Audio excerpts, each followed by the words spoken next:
You may have seen the HD96 for sale on eBay. It's been out on the market for quite a while now. It's supposed to be an extreme sports camera, but really it's more designed as a helmet camera. It cost me about £70, but the question is it any good? Well, spoiler alert, no it isn't.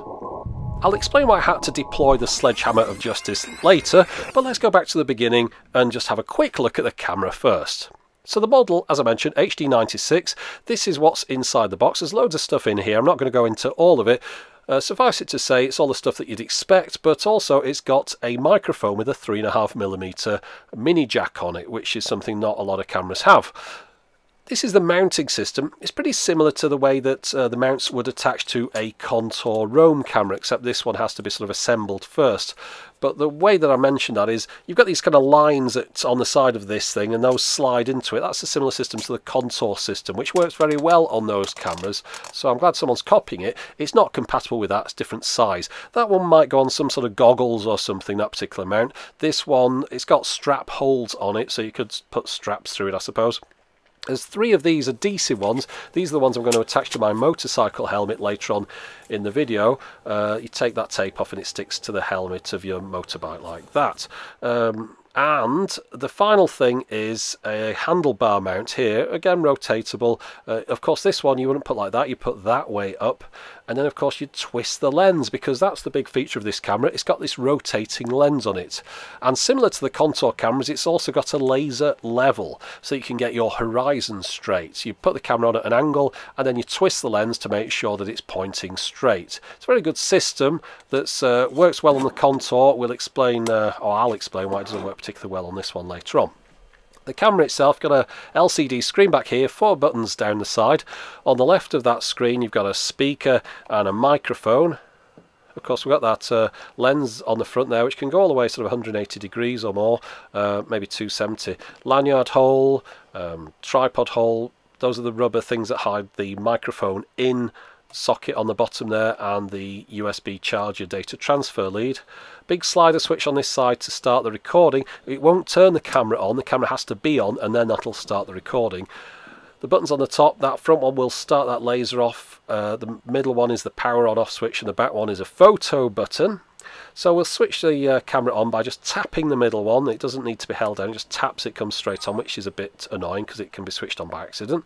On the back we've got this drop down door, and inside here we've got an HDMI out, the removable battery, and where your micro SD card goes. The menu system in this camera will be familiar to people that have looked at some of my other videos. I think this one's used in quite a lot of dash cams. You can change the size between 1080p, 720p, both at 30 frames a second. If you want to use the microphone, you have to select it in the menus. It doesn't automatically switch between the external and internal microphone. And over the page here, it will let you recycle video, things like that, but it's not a suitable camera for that, because every time the camera turns on, that laser light shines out the front of it, which is annoying if you had it in your car, and also there's no car mounts with it as well.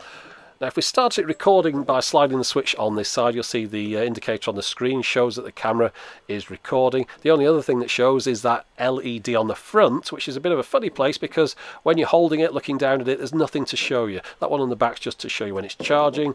There's no other indicators on there, and if you've got that screen covered up, you've basically got to look around the front of the camera and see if it's recording. Now look at some footage here, show you the different fields of view. This is 720p, look at the angle of it, and now this is 1080. Notice how we really zoomed in towards the middle. A 1080p uses the center of the image. It's really cropped in, very narrow field of view. I'll show you that again. This is a 720p one, pretty murky as well, by the way, dark and sort of dingy, and that's 1080p, both at 30 frames a second as I mentioned before. Now just listen to the sound when I go outside in a second. I just want to show you though, the colours on this are all off. It makes every day look like it's just about to thunder and lightning, but it isn't, it's just the camera. Anyway, just have a listen to the sound a second.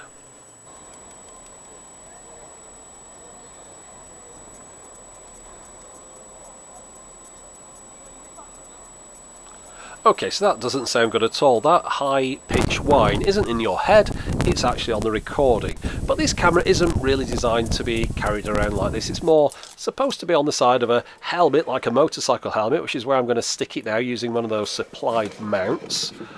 Now the thing with those is they go on the side of a helmet like this, which is fine, slide the thing into them here, rotate the lens to get it level, but they do seem to sort of stick out a bit. The camera really seems to be hanging down on it, and it looks a bit weighty and a bit unusual. It seems to stick out too far away from the side of the camera, but as you can see, because of the narrow field of view, none of the helmet is in view, although we've got that effect again where it looks like it's just about to throw it down, but it isn't. It is actually a nice day that I'm out on the bike here.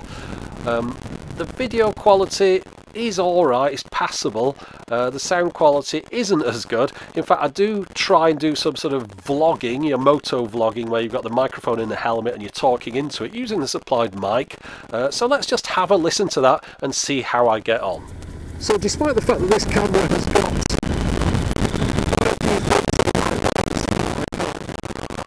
okay, so that didn't really work out. I think the microphone picked up far too much wind noise, so let's find somewhere where I'm driving at a bit of a slower speed and have a listen to that.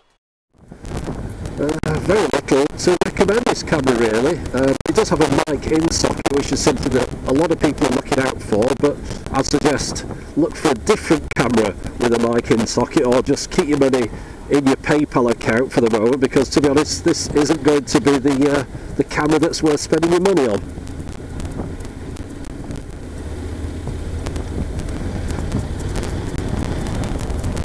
Oh, I'll just do that then. That's okay. Just another day in the life of a motorcyclist.